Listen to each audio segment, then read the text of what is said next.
thank you everybody for taking the time to hear us out. What I'll talk about briefly today is basically what's changed in the last few years, what's not changed, what's likely to change. I will not talk so much about the pandemic. It's done, but a lot of people have already set the context. And some people also think MedLearn was set up after the pandemic. Actually, we set up before, and we were planning to do this for a while. Why is that? Because it was pretty obvious at a certain stage, and I heard the first speaker talk about this, that the government was getting out of the provider business with all the different schemes and shifting to the payer business, except for the primary health, which does mean a lot more opportunity for growth for the private sector.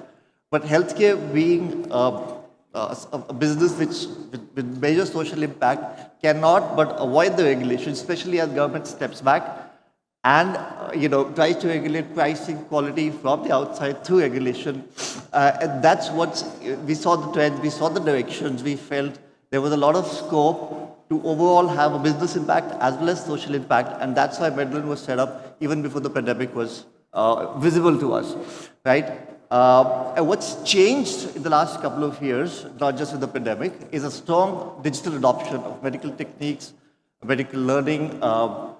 There's a lot of people talk about VUCA, about the dynamism of knowledge in this space, and all the changes which accompanied it. There's policy changes coming around with the National Digital Health Mission. There's a whole lot of regulation in the offing. We've seen the NMC, INC, Allied Health. We've seen regulations around CNE. We've seen a lot of very, very positive responses from the healthcare sector. And that, we believe, sets the context. The medical mistakes, we all know. I think there's very little solid hardcore data, but this is a major understatement. India probably accounts for at least 500,000 of these. But the point is, a lot of these are preventable. It costs about 15% to the hospital expense side because of the medical mistakes. And some people talked about reasons, and I could really distill down, and from the other studies I've seen, 65 to 75% can be attributed to either lack of skills in the first place, lack of knowledge in the first place, culture, inability to follow the process. And there's a lot of studies globally in OECD which show that up to 40% of these can be addressed through training, right? And makes eminent business sense to address that. And because, as I said, about 15% of the bottom line impact on the hospital in certain countries and studies comes from medical mistakes and errors. Right? We'll not dwell too much upon this. We're trying to close ahead of time. But today's challenges are obvious in India, elsewhere. There's a shortfall of trained medical personnel. There's a huge dropout because of fatigue and burnout. This is the story all across the world. See the nursing sector in the US. Listen to the stories of people just dropping out of the profession. As the opportunity grows, we feel the crisis also grow because, well, the healthcare sector is set to expand. There's lots of favorable policy. But what we are missing today is one key component of the delivery stack, which is a trained, qualified talent stack for the sector. As I said, there are opportunities tomorrow. There are new areas, remote medicine, telehealth, counseling, genetic counseling, mental counseling.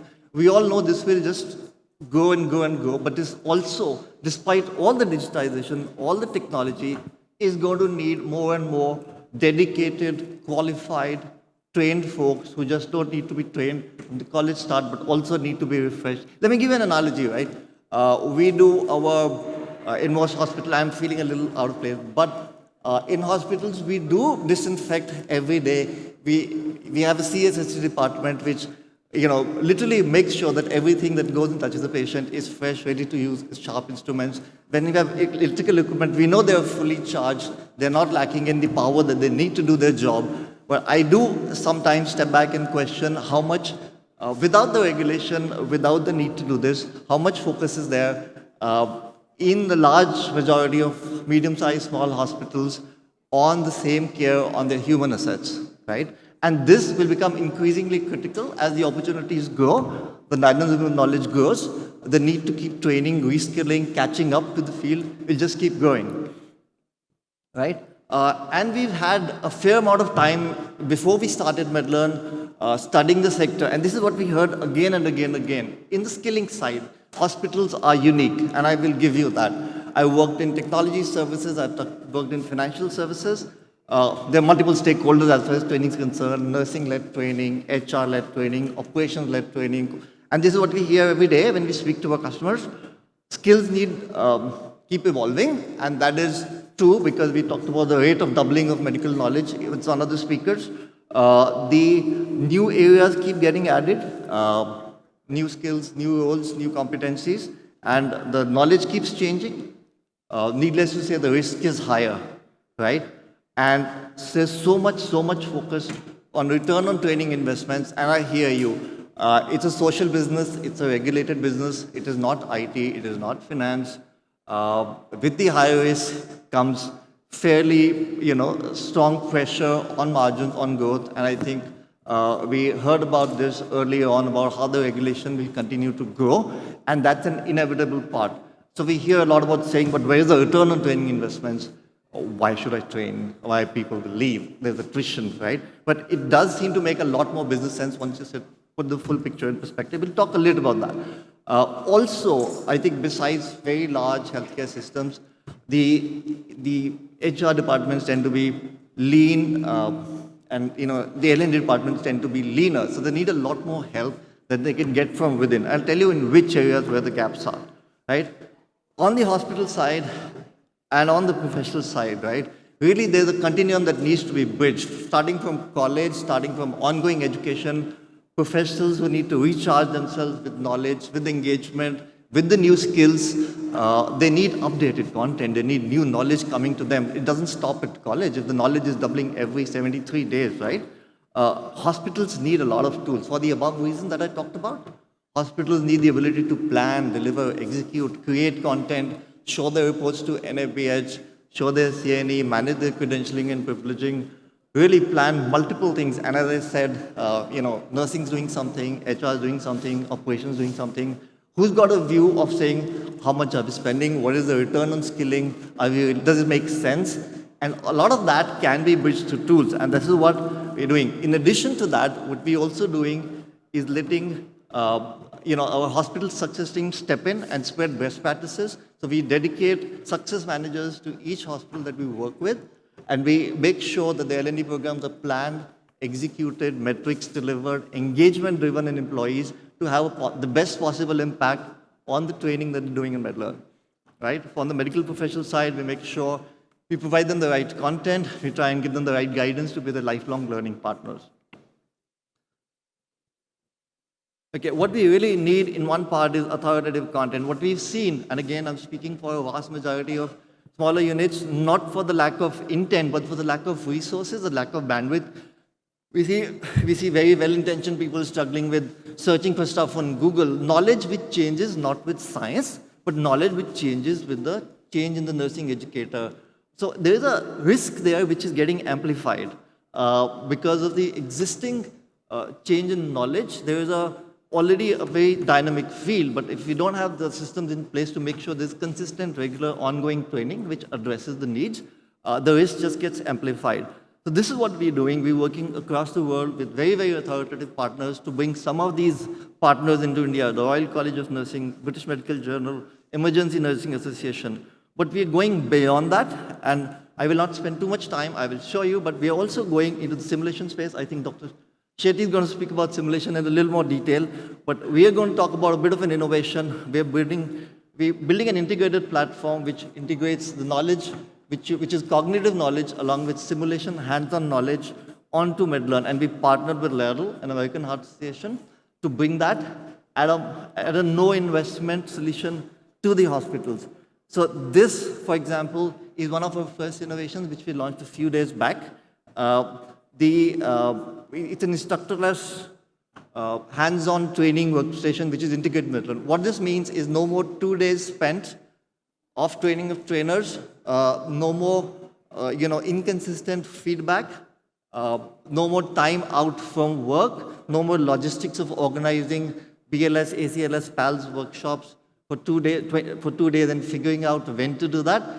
This is readily available. You can do your cognitive, you can do your hands-on. As an individual, you can skill it. And the biggest part is there's no investment required by hospital as long as training. So what this means for us, while NABH says that every patient-facing employee should get resuscitation training, basic life support training. I think some of the quality, consistency, frequency of the training is left to individual hospitals. And many hospitals are doing a great job, but I think this will also serve a vast majority of hospitals who want to do better, who want to get certified, consistent, standardized training on board. So there's obviously there's also a large market with smaller, mid-sized hospitals which struggle to do that, right? With put a big investment in a simulation situation, right? So this means there are also no more excuses, right? And you can see this in action in booth 8 and 9 at MedLearn.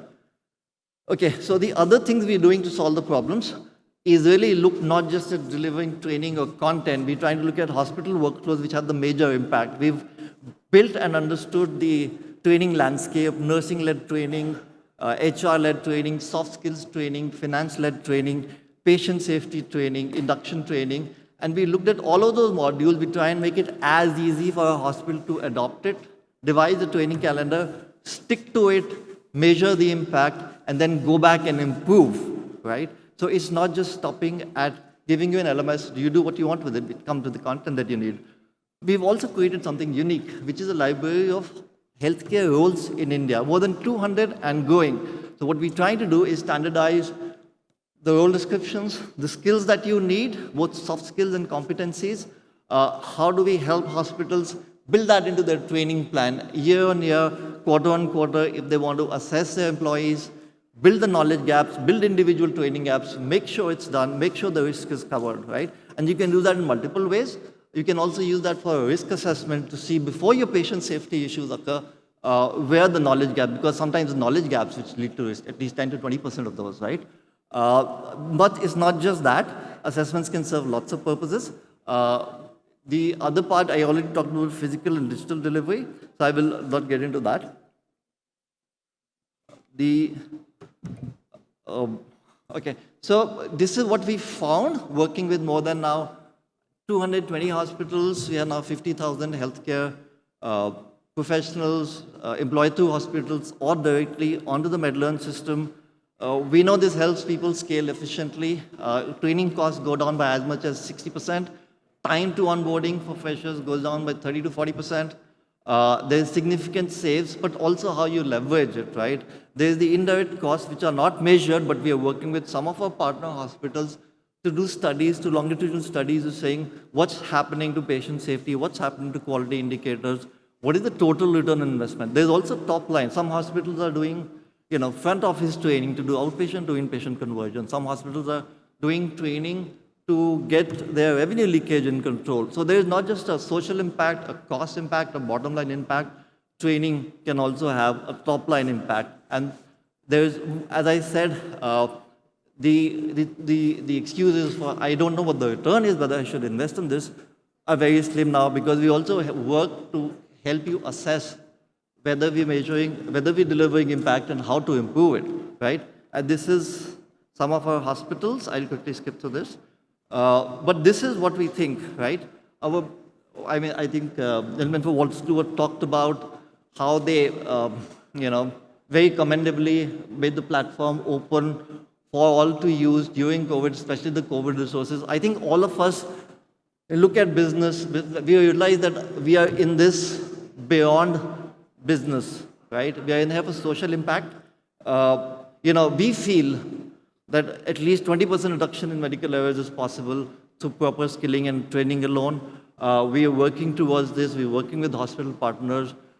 We think this can help professionals have better careers. We think this can have educators more satisfying tools to use. This can have patients better experiences. And we think this can be achieved if we work together with you. And we know we can do this, and you know you can do this. So with that, I'd just like to thank you for your time. I'm sorry I couldn't save much time on that, but thank you so much for your time.